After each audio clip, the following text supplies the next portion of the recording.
And I'll be in and out parental things.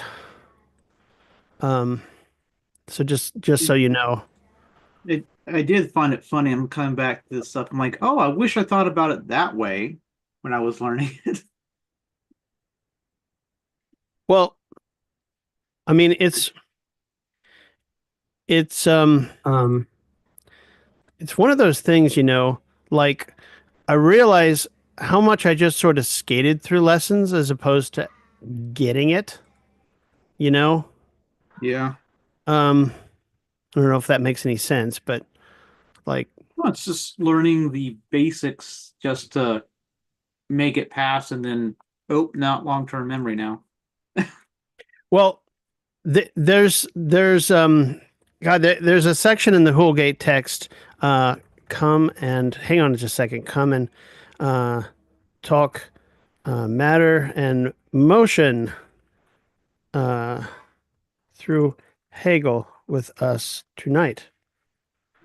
Philosophy of nature. Okay. So what was I just saying? I have no idea what I was just saying. Just how you barely learned about it in school. Yeah, and my definition of what inertia is, my working knowledge of it, which is pretty thin, has to do with like, okay, here's an object and here's its inertia. But I think I've compressed the concept of inertia with acceleration or deceleration, and those are entirely different determinations. Inertia by itself, right, Mhm. is kind of hard to picture, but Hegel gives you a good, solid basis for, uh, like, how do I say this? Look, I mean, look at the word. Okay, when I think of a piece of inert matter, like this or whatever, right? It's inert. It cannot move on its own. It has to be moved by me. So it's a piece of inert matter, right? But it also has what you would call inertia, right? In other words, it has its own mass and its own gravity that it generates, however minuscule, right? And that inertia is a property by which it will either stay in the state, well, by which it will stay in the state that it's in, whether it's moving or it's not, right? But I always think of inertia to do with something that's moving. Like if the USS Enterprise is moving towards a planet of its own inertia, you know, I think of it as moving, but it's not just moving. It could be at rest if and so he sort of picks apart whether something's at rest or not and says, inertia doesn't mean rest and it doesn't mean motion. It just means it's capable of either, right? And yeah, And acceleration. Yeah. yeah. Hegel is taking me back to physics school, and it's actually really kind of cool because um, he wrote this down around the time that he wrote this down around the time that Newton's um, laws were still, the law of the land as far as physics goes, but he has his own little brand of it that isn't far off from it, but it tries to be more philosophically rigorous, which is very, very interesting to me, because uh, getting back to what I was saying about how I was taught physics, right? Usually you get in physics class or you get in mathematics class and they give you a physics mathematics problem about, you drop a object off of the Tower of Pisa and it falls, right? And here's the equation, right? It's usually put across to you through mathematics, through quantitative means. Well, Hegel, and I'm jumping way ahead of where we're supposed to start, um, but Hegel says that because it is imparted in a quantitative fashion, it is not proved in its necessity, and that's a problem. Okay. Um, and we'll get to that.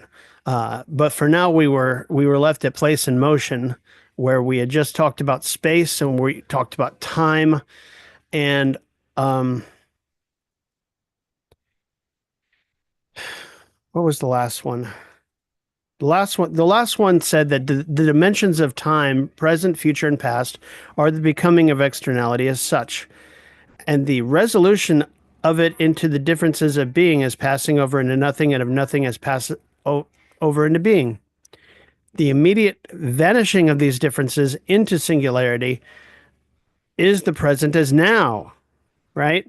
Single point, which as singularity is exclusive of the other moments and at the same time completely continuous in them, and is only this vanishing of its being into nothing and of nothing into its being. And if you tried to say this to a wormhole prophet from Deep Space Nine, the Star Trek series, they'd be like, "What the hell are you talking about?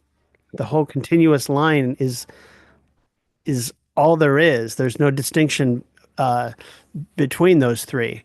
Uh, yeah. So, uh, I'm in Spare Essentials, yeah. yeah, It does, when we get to place, time has that sort of property of there and here. yeah. And, um, and how the future and the past serve as ideational constructs of the external. The external passes over into the, I don't want to say internal, but more like ideational. Like the past becomes history and the future is, you know, um, God, what does he say? The uh, future non. In the other case, the position is reversed. Right here on the screen, he says, in the future, non-being is the first determination, while being is later, though of course not in time. The middle term, yeah, and then he says the middle term is the indifferent unity of both, so that neither the one nor the other is the determinant. Um, yeah. Yeah, because So past is being turning to nothing, future is nothing turning into being, and non-being turning into being, exactly. in the middle where there's just being is now. Yeah. And it's so interesting to me because back when we were in the logic in the very first chapter and we're dealing with being and nothing and becoming, uh, and then determinate being, you can see how these manifest themselves logically in the external space as time and place, right? Um, or place. I'm sorry, place that's both space and time. That's the necessary way to say it, according to Hegel. And the what do I want to say? The logical dimensions of time and space, you can see how they're filled out as external categories, um, while retaining a lot of their logical shape. Like I recognize these exactly as were put in the logic. So that's pretty cool. Okay, so I'm gonna read this and we'll start going through it. Place and motion, 260. Actually, 260. You go ahead and read it, Yep. Kyle. Space is within itself the contradiction of indifferent asunderness and differentless continuity, the pure negativity of itself, and the transition, first of all, into time.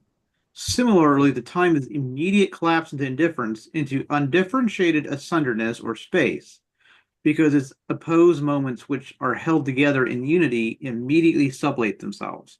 In this way, the negative terminates into space, the exclusive point, no longer only implicitly or in itself conforms to the notion, but is posited and concrete within itself through the total negativity, which is time. The point, as thus concrete, is place. Just trying to Yep. this or the next. I'm just trying to think because a lot of this kind of, especially this in the next paragraph, kind of reminds me of the concept of world line Yeah. in physics, where sort of it's both place and it's path through space and time, right? Yeah. So, but Um, after going back through 260 that you just read, it reminds me of one thing. Space and time, as Hegel is dealing with them as moments, do not exist separate from each other. It's kind of like looking at being and nothing. Being and nothing are abstractions that do not exist outside of their ideational, um, their ideal shape, I guess you could say. Like we think of space, space exists, right? But if you go out into interstellar space, right? You're halfway between the Earth and the Moon in a ship, right? You're not actually in a space that's just space without time. Okay, you're existing in space time, in a place that's moving toward another place. And so again, when they use, when Hegel uses the categories of space and time, and this is also for the audience, whoever's watching us, you cannot read these as external objects yet. Not even, not even, yeah, the external reality world doesn't exist yet. It hasn't been generated by the necessity of the arguments yet. So there's that, Doing its parts. Yeah. which is really hard to wrap your head around because, duh, I'm in space, yes, but space for Hegel in this early chapter does not mean the same thing as, yeah. It's still blowing my mind actually to think of it that way, but it's just a moment. Um, Well, what is it? Because well, I yeah, think I briefly mentioned it before, but it's interesting this generation at this point is time is space itself obviously has its own extension that has different moments of itself in time, but time itself, as thought eternally, is this full extension as a whole. And so it yeah, wraps back around to extension. So it's interesting to think that purely from that eternal perspective, that is the block universe. yeah, And so it gets me a lot of times like, oh, that even Einstein's like, as time is an ever persistent illusion that we can't get rid of. And it's like, you're looking at it from one perspective. It's within the finite that time exists as it does. yeah, But from an eternal point of view, as a from you know the infinite perspective, it's already complete. So it's just the same. It's just the same thing, but it's that yeah. Block yeah. universe is a limiting perspective as by itself. I'm not sure I know what a block universe is. Well, it's sort of like time itself is not flowing. It's just there. It's another. It's like another dimension of space where it's complete, except it's defined as like it's like you have this square and it starts moving through space, and then you measured up to here through time. Well, the block universe would be that whole thing of time as a full unit block, Yeah. and so it's static. Hmm. And that's the problem with the block universe is it's Yeah. looking at it from the eternal perspective as dead when it's really from it's just complete with the actual flow of time being the active part of it in the finite perspective. Who posited the block universe? I'm trying to remember. I think it was coming in around like Einstein's time and such. Yeah. Maybe it was before. Yeah. Okay. Go ahead. Okay. Jim. Yeah, yeah, would associate that with Einstein. Yeah. He's the one that was like time is the most ever pervasive illusion that they couldn't seem to get rid of. And it's like, well, yeah, because it's real Yeah. too. You're looking at it from one side. Yeah.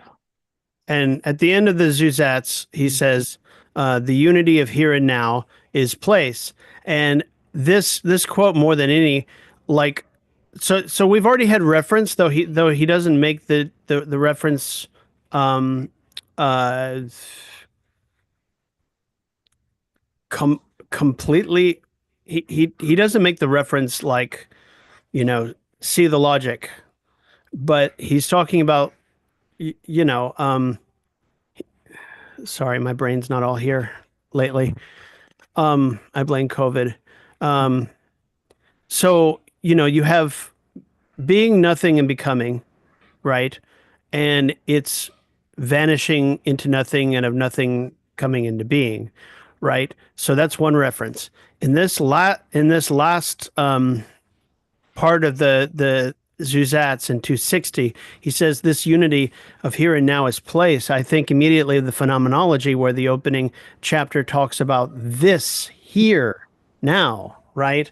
And how that is the sense certainty parameters of our individual conscious experience, right?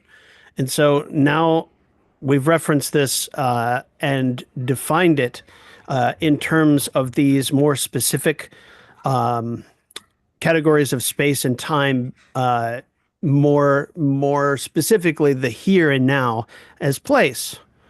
And so, Jim, if you could read 261, please. Place as this posited identity of space and time is equally at first the posited contradiction which space and time are each in themselves. Place is spatial and therefore indifferent singularity, and it is this only as spatial now as time, so that place is immediately indifferent towards itself, as this place is external to itself, the negation of itself, and is another place. This vanishing and self-regeneration of space in time and of time in space, a process which time posits itself spatially as place, but in which place too is as indifferent spatiality is immediately posited as temporal. This is motion. This becoming, however, is itself just as much the collapse within itself of its contradiction, the immediately identical and existent unity of both, namely matter. Thank you. Yeah. So a lot has happened in this paragraph. We've gone from space and time interacting Yeah. um, to become place, and then place not only being this place, but any place, therefore another place. It reminds me of something and something else, both basically being the same thing because they're both the same thing in another place. But here we're thinking of like what this category means in its universality, which means if it's a place, it can be any place or it could be no place, right? Uh, Vanishing and self regeneration, you know. And what does this mean logically in terms of the external world? Well, that idea of you're in a place and then you're in another place, he calls motion, but motion in the abstract. And that, let's see.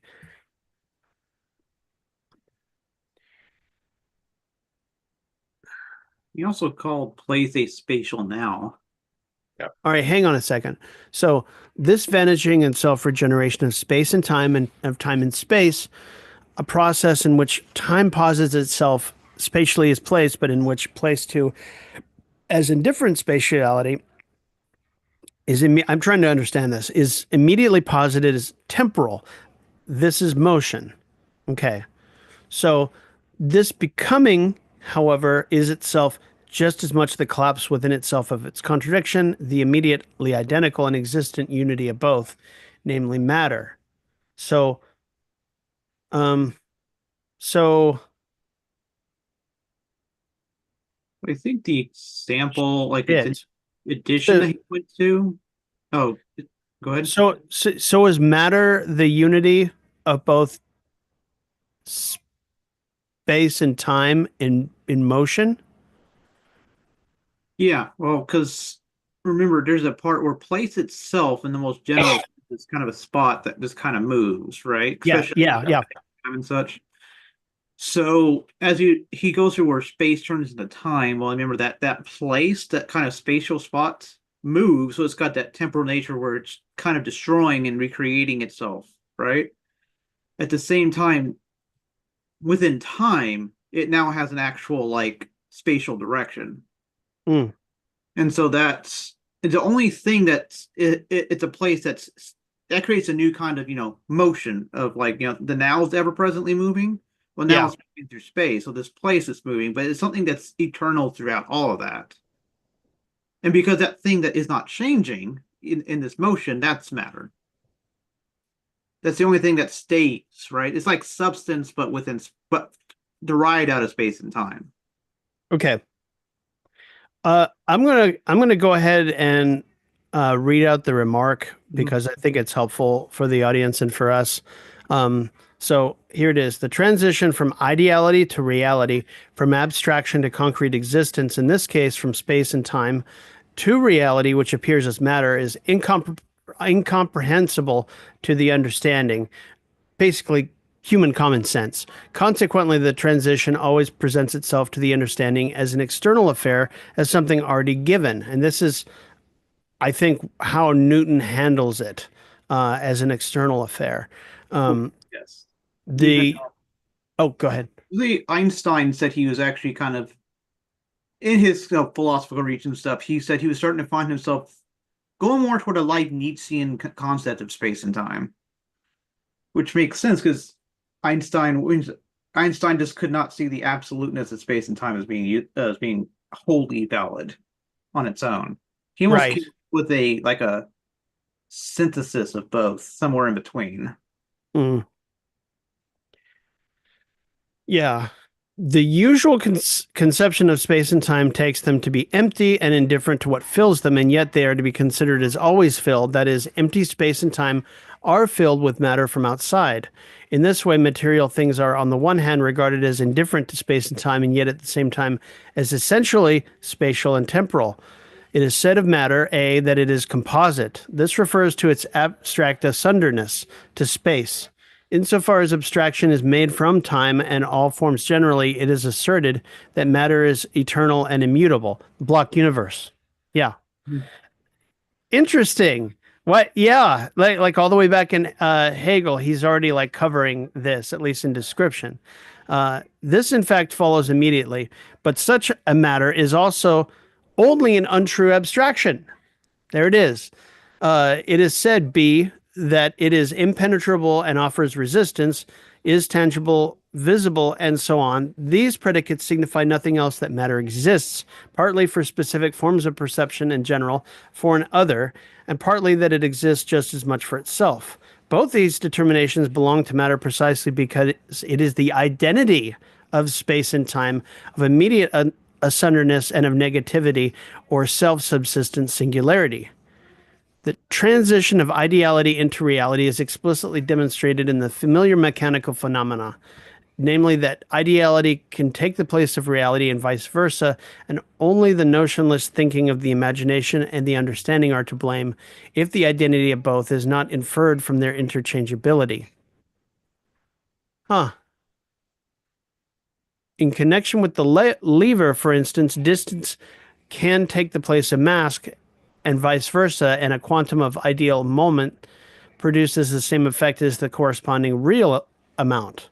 Similarly, in connection with the magnitude of motion, velocity, which is simply the quantitative relationship of space and time, can take the place of mass. And conversely, the real effect is the same if the mass is increased and the velocity proportionally decreased. A brick does not kill a man just because it is a brick, but brings about such a result only by virtue of the velocity it has acquired. That is to say, the man is killed by space and time. Indeed, it is force, a category of reflection fixed by the understanding, which presents itself here as ultimate and prevents the understanding from inquiring further into the relationship of its categories. Interesting. So force is sort of like a placeholder Yeah, it's because we don't understand the categories uh, in their necessary shape. yes, yeah. There's like used quantitatively, it's mass times acceleration, and so it's like yeah, you can throw a half mass object twice as hard, and it does the Yeah. same force.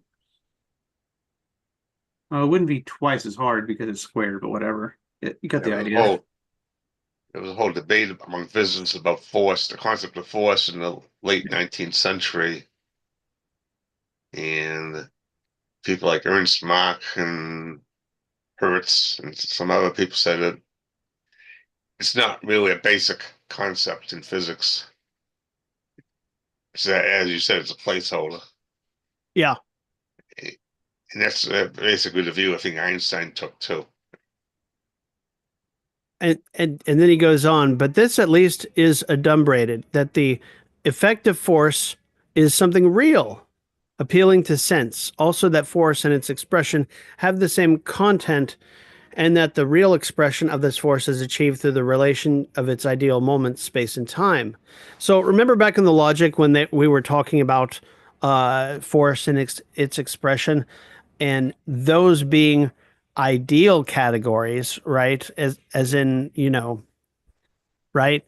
And here we're confronted with the actual like external forces, like how this shit works in real like mechanics and physics, right?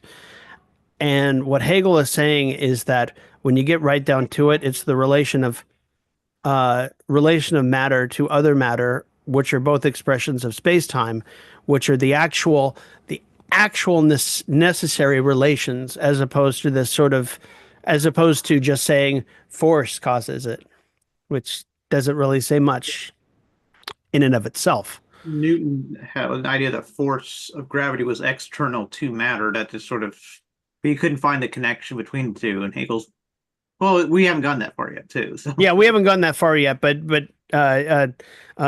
spoilers. Hegel conceives of gravity as an inherent property of all matter, um, in a particular way. And Popper tries to criticize him for this, but Popper didn't read Hegel directly on this, unfortunately, and so he doesn't know what he's talking about.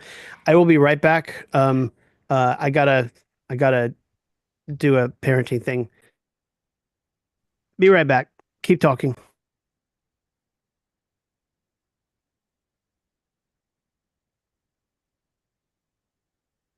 here we're about to get out of it. Yeah.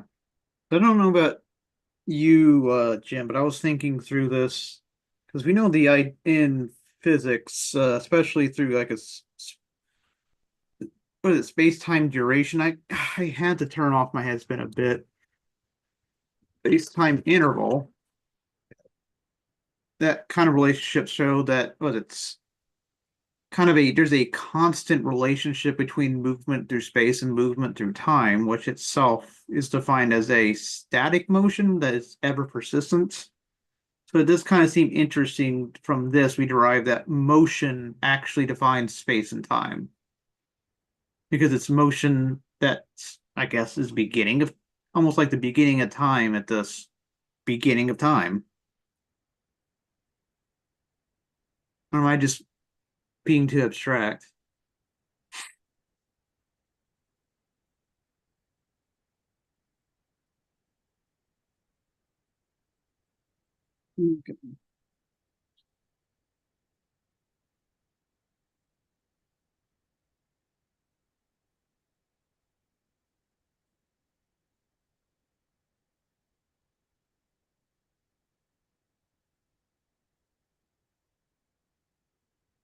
Besides of that, what other?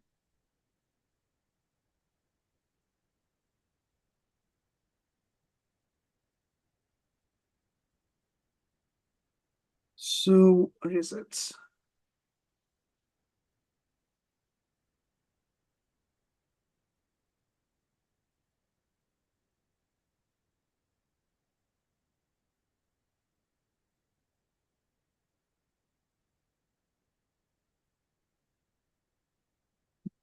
Rather than do you find it it's kind of interesting to kind of recognize through this the how the relationship with space and time is like, hyperbolic, just like moving through different directions in space. Yeah.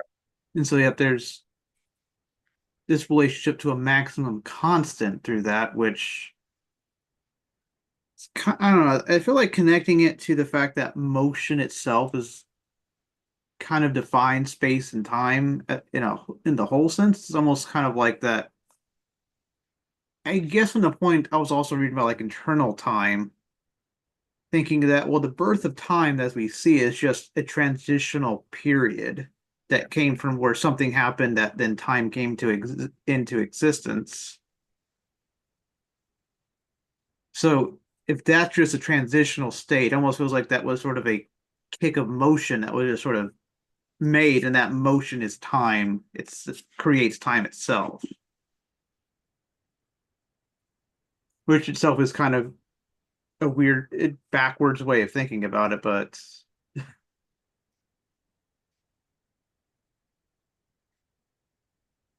I don't know. I thought that was just an interesting connection. I still haven't been able to fully flesh out because it is that that abstract. Yeah.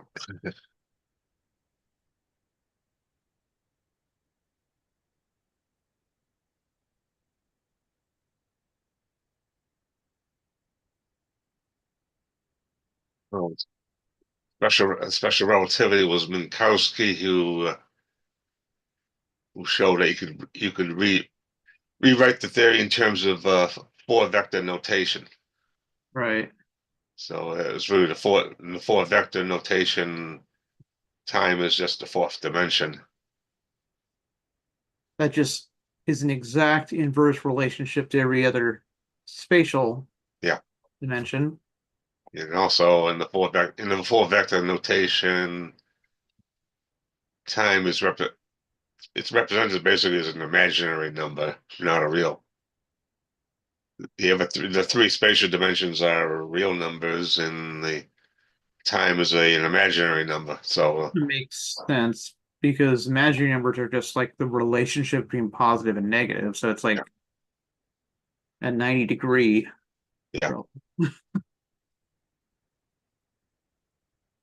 What you think about that? Interesting thing about it was Minkowski had been one of Einstein's professors when he was an undergrad, and at the time he was very underwhelmed by Einstein. He thought Einstein was a bad student. And it turns out that Minkowski's main claim to fame was his reformulation of the special theory of special relativity.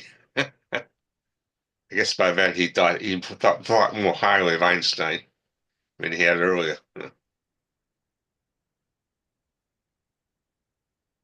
Gosh, I'm trying to remember that TV biopic on him and how he acted in school versus in the patent office. He just got bored, so started doing physics on the side, right? He actually was not a bad student, but It's just he had he his actually, I mean, he actually earned very high grades through college, but he had he his pissed focus. off most of his professors while Yeah. doing it.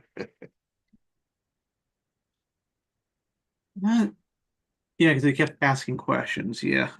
Okay. And at the time, he was more interested in experimental physics. So when it came to like the lectures on higher mathematics, he skipped most of those lectures because he didn't think it was relevant to what he was interested in. Which, of course, later on, I mean, Einstein made his claim to fame, but based on higher mathematics. But No, sometimes you can't know what's more important until yeah, later.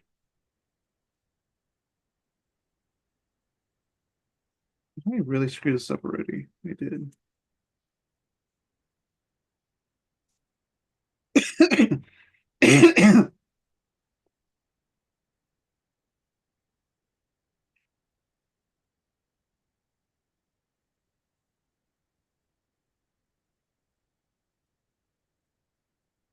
Yep.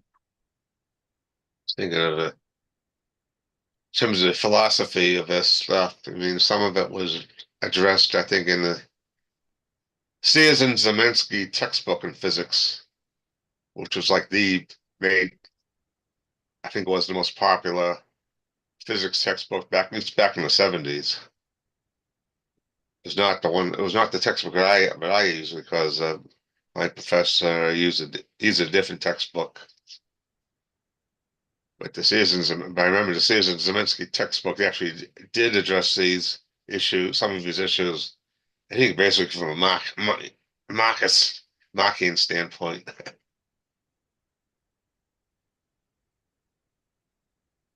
Okay, I'm back.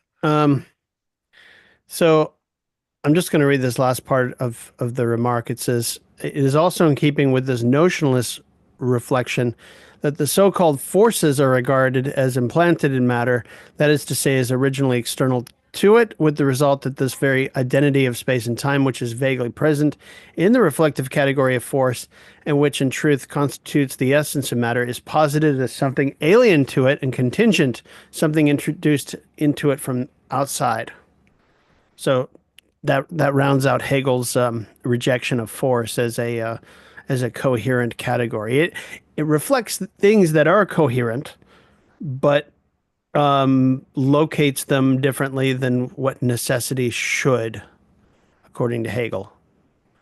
So so there you go. And then the Zusatz is an extended discussion, well, short discussion of place. Um, Place is simply the universal here. Um, there are three different places: the present place, the place about to be occupied, and the place which has been vacated. And this reminds me of the just now uh, having been discussed coordinates of time, the past, the present, and the future. Um, and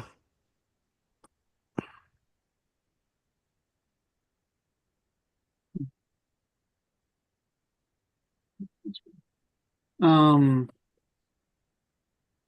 yeah, and the place which has the vanishing of the dimensions of time is paralyzed, but at the same time, there's only one place, universal of these places, which remains unchanged through all the changes. It is duration, existing immediately in accordance with its notion, and as such, it is motion. Okay, it's so it's extending the argument in the lecture basically, because right. before motion almost sort of seemed to appear out of nothing with the universality of place, and this is showing the actual coordinates, which is the three different places. It's interesting to recognize that the three different places, because they're through time, are also a duration physically. Yeah, it is in motion that space and time first acquire actuality. So the actuation of space and time in motion is where we observe the effects of what these uh, um, versions or subcategories of extension, to use the Spinozan term, uh, actually appear in real life. And you can't really separate space and time in motion, um, in motion itself. Um, and then below he talks about it, and then he says, in other words, it is motion in its essence, motion which has sublated the distinctions of now, before, and after, its dimensions or its notion. In the circle, these are in unity. The circle is the restored notion of duration, motion extinguished within itself. This is posited. There is posited mass, the persistent, the self-consolidated, which exhibits motion as its possibility. Since there is motion, something moves. Space and time are filled with matter. Space does not conform to its notion. It is therefore the notion of space itself which gives itself existence in matter. Okay. Matter has often been the starting point, and space and time have then been regarded as forms of it. What is right in this standpoint is that matter is what is real in space and time, but these, being abstract, must present themselves here as the first, sort of like being and nothing, and then it must appear that matter is their truth, and that's the logical argument form. Just as there is no motion without matter, so too there is no matter without motion. Motion is the process, the transition of time into space and of space into time. Matter, on the other hand, is the relation of space and time as a peaceful identity. Matter is the first reality, existent being for itself. It is not merely the abstract being, but the positive existence of space, which, however, excludes other spaces. The point should also be exclusive, but because it is only an abstract negation, it does not yet exclude. Matter is exclusive relation to self and is thus the first real limit in space. What is called the filling of space and time, the palpable and tangible, which offers resistance, and what is its being for other is also for itself. All that is attained simply in the unity of space and time. Yeah. So uh, all of this is coming together, and actually, the way he's putting this is very much along the lines of the the matter in motion, the finite mechanics, because if you think about inertia and gravity, um, and their existence as moments in matter or mass, right? It's kind of the same thing, but further up the spiral parallel, like we were talking about in the logic. Is in Actually, yeah. Because and uh, Einstein was yeah, working towards developing a general theory of relativity. He concluded that inertial mass and gravitational mass are the same thing and not two different things. They are identical, basically. So that's tying inertia to gravity. yeah. And Hegel says that yes, they're united in matter and Yeah, math, but also differentiated. yeah. And I Hegel and I got there and I first. think and I think well, and I think it's in their differentiation, but as inherent properties that he departs slightly from Newton, Yeah, um, in that mass in in that objects that have mass have their own gravity, which is actually the case. But Newton posited I think it gravity I think as something external, whereas Hegel was it's an inherent and immanent property of mass, which we know it is, but that gravity is um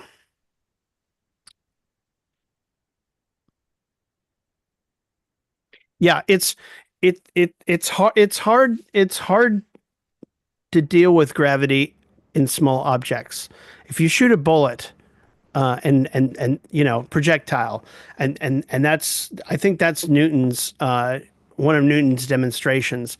The gravity, the mass, the gravity of a small projectile is so minuscule that you wouldn't even think of it as an internal property. But Hegel shows in its necessity that it is. Yeah, I'm getting way ahead of myself in talking about this. Sorry. So, Jim, if you or Kyle, if you could read 262 as we go into finite mechanics. Can I just bring something before we move on right quick? Something that Hegel Yeah, talk about by all back on means, page by all means. 43. Back What? on 43 toward the bottom. It's like when you start talking about, well, rectilinear motion is like because it's only to an other, it's not really motion in for itself, and he goes through kind of describing it more in like a circular process, almost in a way like the orbiting of the sun. Hmm. So the part that really got to me is getting close to the bottom. It's the point proceeding toward a place which is in its future and leaves one which is in its past, but what is has left behind is at the same time what it has still to reach. It's I think because he's using it as a metaphor. It is already at a place when it's reaching. Its goal is the point which is in its past. And this is the truth of time that the goal is not the future but the past. Which for me, this was just like this is teleology right here, is that the goal that it's heading toward was already set in the past. So the goal is the past. Yeah, It's just interesting seeing it even more spelled out here as just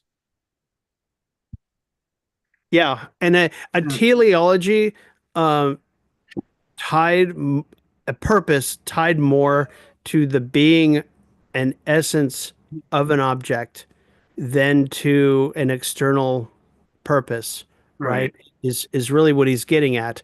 And yeah, I love how he does that. He's able to sort of distill um like how I don't know how it all works and sort of what makes up what happens to an object not just being an object in the abstract. Yeah. Oh, that's cool.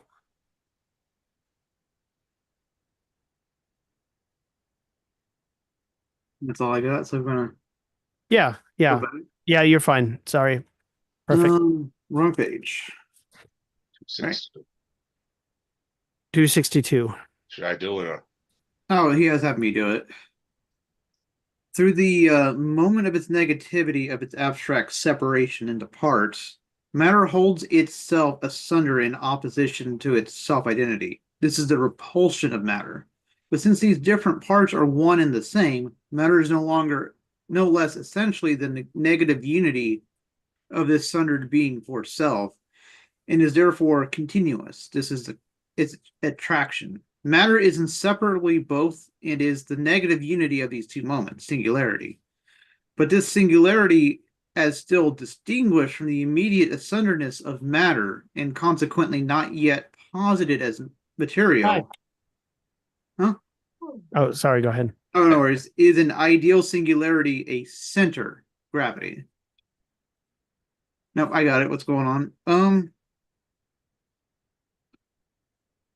I mean, at this point, obviously, the repulsion of matter is in the sense that it can't is two different matters can't hold the same space, so that in that repulsion of each other, just what is it from our perspective? It's most generally like electron repulsion, but then at this point, it's also attractive to one another. So it's kind of this sort of gravity pushing pulling things together, but at the same time pushing them apart.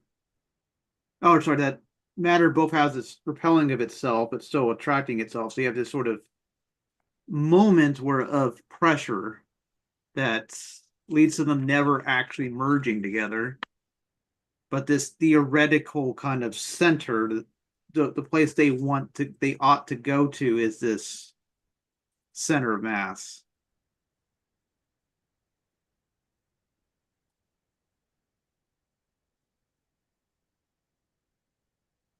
Um,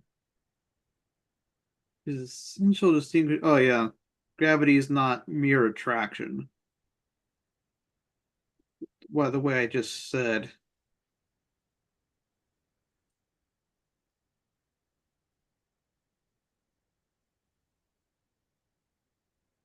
Yeah, I feel like I maybe over trying to synthesize something out of this other than this proves that heaviness is part of matter, is not an external property, nor can it be separated from matter.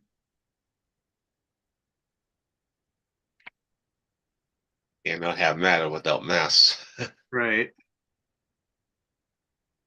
And that mass itself is the generating force of gravity, which again that ends up also still being correct. Yeah. Is found today. This is what 1817, right?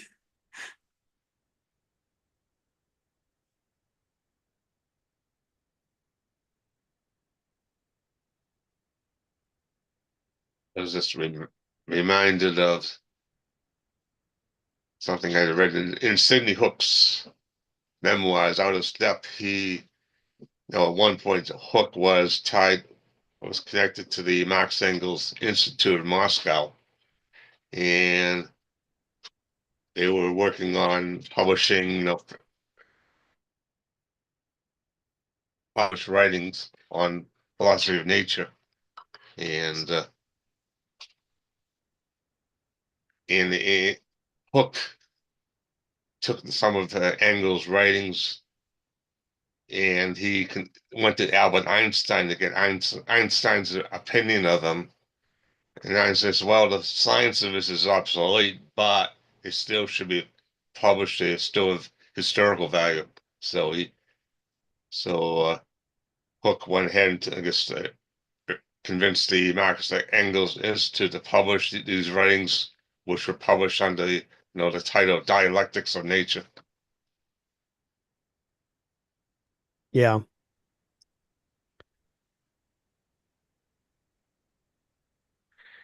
So let's see here. He goes into talking about Kant and his um, notion of matter.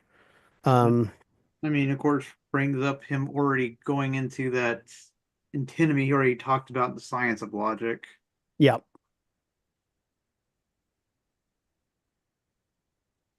And I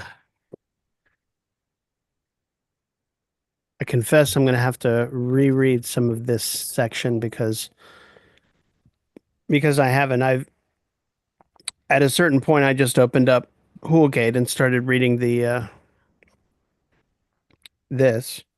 Right. And so I'll just read some of this off.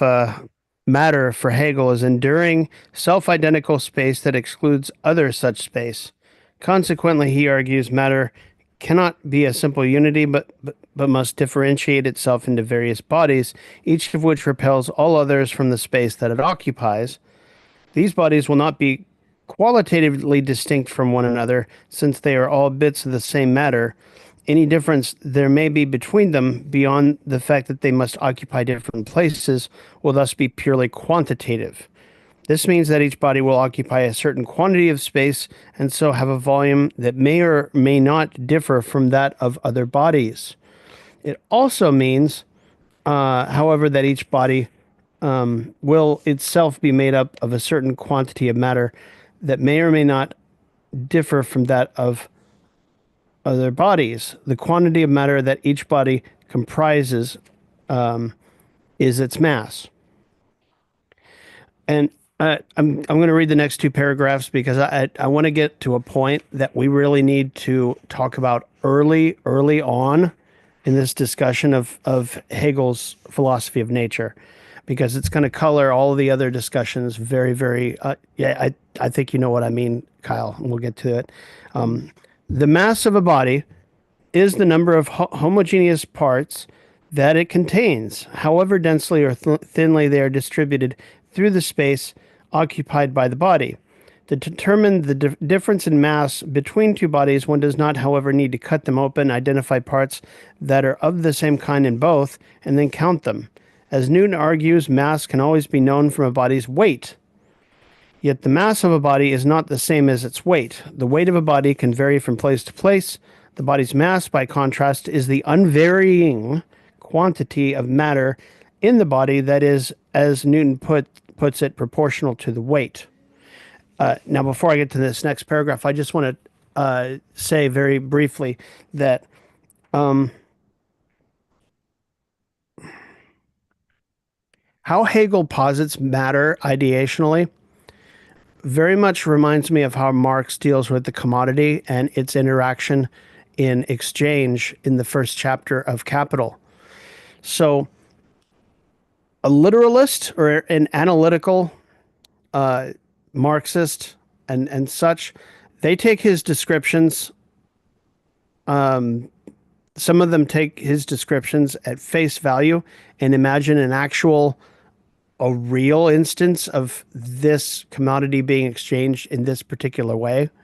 Marx isn't actually marking out a historical moment in which the commodity was traded that way. He is doing with the commodity what Hegel is doing here with matter. Okay? So when Hegel says that these bodies will not be, okay, yeah. So when Hegel talks about matter and about bodies, and that these bodies will not be qualitatively distinct from one another since they are all bits of the same matter. Any difference there may be between them beyond the fact that they must occupy different places will thus be purely quantitative, right? He's talking about specific properties that are innate to matter and bodies, okay? And Marx similarly is marking out the determinations of the commodity, but those determinations talked about distinctly from the rest of what a commodity is within capital circuits, right? It doesn't mark it out as being like a Robinson Crusoe piece of commodity that exists outside of, and can be found in nature outside of the capital circuits. You know what I mean? These are property of matter that are already in motion, already exist, but we're talking about them in their differentiation and then showing them in their unity as also differentiated.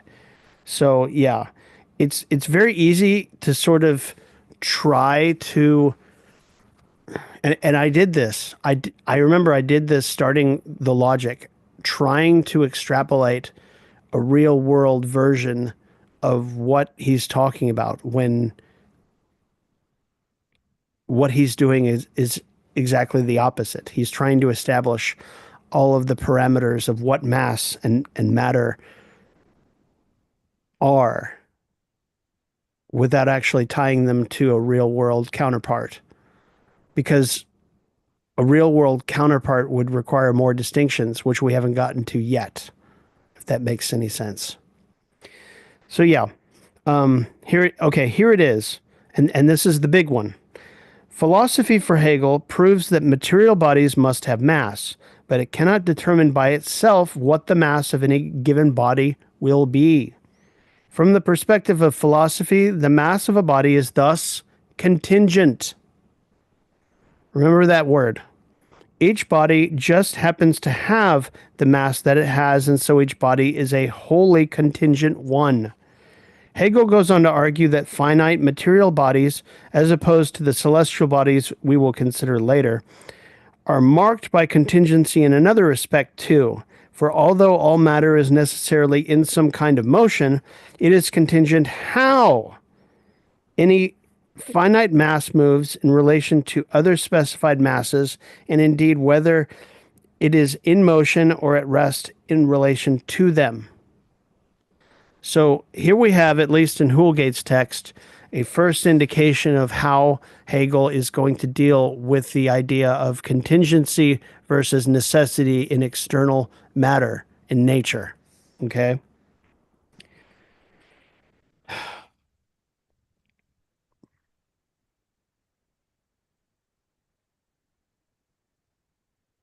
Okay. And so talk about that a little bit, both of you.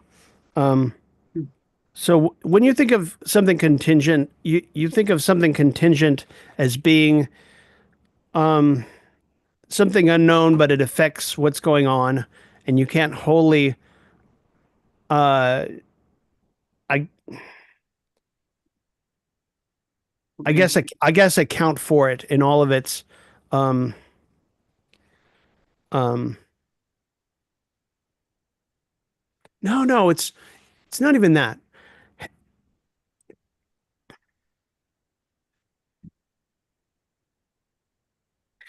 Hegel is considering universally how matter and mass appear, but the way in which the universe distributes and continues the system of external matter, mass, bodies throughout the universe, right? Stars, rocks, flotsam, space junk, comets, asteroids. Where did this one come from? Where did this one come from? They're all of the same rough processes. But you find any given body just out there, you can show it in its necessity, but just looking at it, you can't know, and so it's contingent how it got there. Now, if you understand where it came from, what set it on that path, that contingent shape, what its mass is now as opposed to what it was a million years ago, right? Maybe it was part of a bigger mass, right? And it broke off because of a collision, right?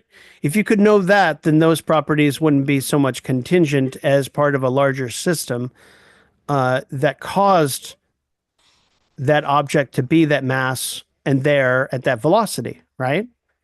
The same could be thought of, the same thing could be attributed to the commodity. You look at a commodity and you see what its inertial properties are as a commodity. But in where it is in um, uh, the circuits of capital, right? And being able to locate it within that, right? Once you know that, that movement isn't so much contingent as necessary. But it can only be shown as necessary within a larger system. Break it down to just the commodity, right? And you get its properties in and for itself, what it is, right? But Okay. how it's related to the wider system, you don't know that yet. And so, what causes it to be in this shape versus that shape, it's contingent until you can see that wider picture, I think. Kind of like the relationship between bad and true infinity too, right? Because bad infinity, you can kind of see it's contingent. It can go on this way and this way. You can't really tell anything about it, but in Yeah, the true infinity, it's a fully defined system. yeah. That articulates all its parts in and for itself, and you could show it in its necessity. Right. Okay. I can reread that then. Okay, I'm starting to understand. I'm starting to understand this concept of contingency a lot better because to hear Alex call it or talk about it, contingency is bad and it has no place within a fully articulated system. And I think he's right, and I think Spinoza's right. But when you're looking at an object like the commodity or an asteroid, there's a certain amount of contingency in nature, as in economy, that you cannot wholly do away with without actually doing your homework. Doing your homework gets rid of the contingency. But if you're just looking at an object, you don't know how it got into my hand, who gave it to me, um, what's set in on its motion from the Chinese factory that it came from, or Vietnamese factory, or I don't even know, right? It's completely contingent on factors that I don't know of, and yet I know that they exist. You know, uh, sort of vaguely, indeterminately. Once those indeterminate factors are determinate, then it stops being contingent. Yeah. Yeah, I So think, yeah, yeah, I yeah, think that, yeah, yeah, Jim. distinction between contingency and necessity is at the root of a lot of contemporary debates in physics as well. Drink your milk, brush teeth. Like debates over what's the best interpretation of quantum mechanics, because Copenhagen interpretation of quantum mechanics gives a large role to basically to contingency. And there's always been people including like Einstein, who did not like that. I mean, Einstein believed that Einstein had basically had a Spinozan view of the universe, and he thought if we had a really correct theory of physics, then everything that people attributed to contingency would be understood as necessity. In other words, what we call quantum indeterminism for Einstein was, it was just something that only exists in relation to our present day ignorance about physics. If we had a better understanding of physics, that would go away. And of course, a lot of physicists, most physicists have disagreed with Einstein about that.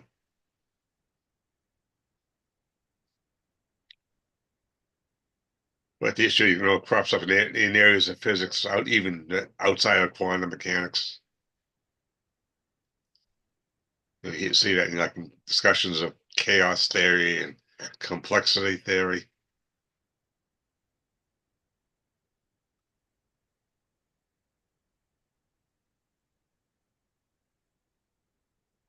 Which allegedly they found a pattern in chaos theory that might lead to something higher. Yeah. Well, it's fun. I got to see I can't even think Lorenz actually give a lecture not too soon before he died because he was at my university. Yeah. Which, yep, there it is. Okay.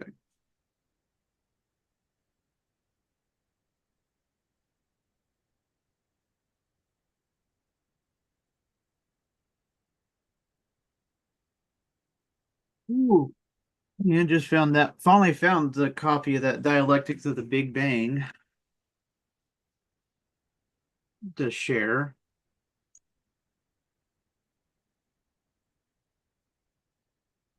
Yeah.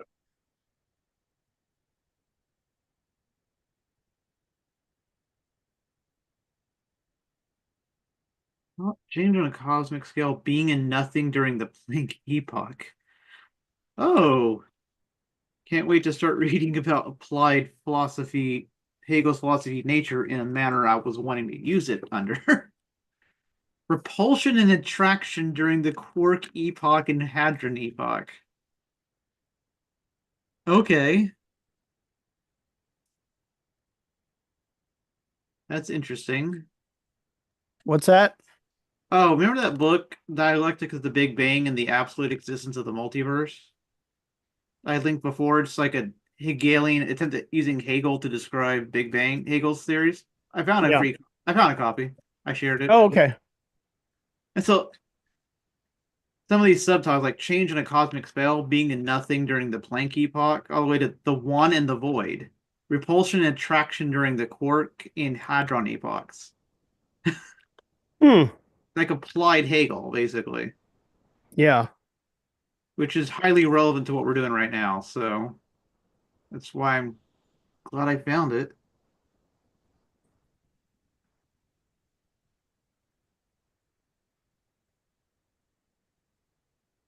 All right. Oh, and he references Holgate, of course, in this book. All right. Well, that actually gets my attention. Yeah, that's the first thing to check for.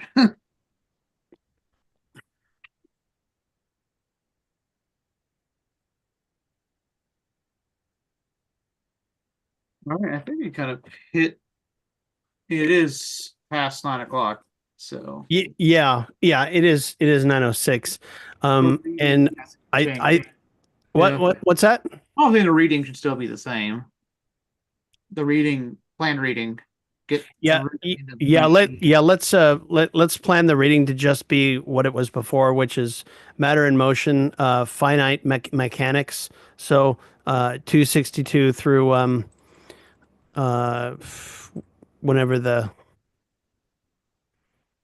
um, Actually, I was just thinking about because gravity is both propulsion and attraction kind of makes sense because the acceleration we feel at the same time is because of that repulsion of the Earth against us, which is held together by attraction. yeah. Okay, okay. So, um, read up to absolute mechanics, which is so uh, read up to 268 and its notes, which I mean we already set for last time, but basically he's going to take us through uh, inert matter, thrust, and what is C? Falling. And so, you know, he's sort of taken us through what matter is, does, and sort of gets us into um, Newton and Galileo's law with falling bodies, right? And if you get lost, just open up the Hool Gate because it's. I know you do, Kyle, but Jim, do you have a copy of the Hool Gate, which has the? Okay, we'll put it on the website and give you the pages to read because over and above this section, which you should also read, and so should I. Houlgate gives a breakdown of mass, inertia, and weight, as well as falling bodies and Galileo's law. And he goes into the solar system, which I'm not sure if, in Kepler's laws of planetary motion, which I'm not sure are fully covered by just this reading yet. Sound good? Yeah. Okay. Yeah, universal gravitation. So that's absolute mechanics. I'm not sure where the line is, but we'll figure it out. So next Monday we'll start talking about mass, inertia, and weight, and uh, whatever I just said, falling bodies, Galileo's law. Houlgate actually maps out Galileo's law in a 7-part proof, which is probably pretty cool to read in and of itself. And so I'll post that, and we'll look at it for next Monday. You guys have a great week. Take it easy.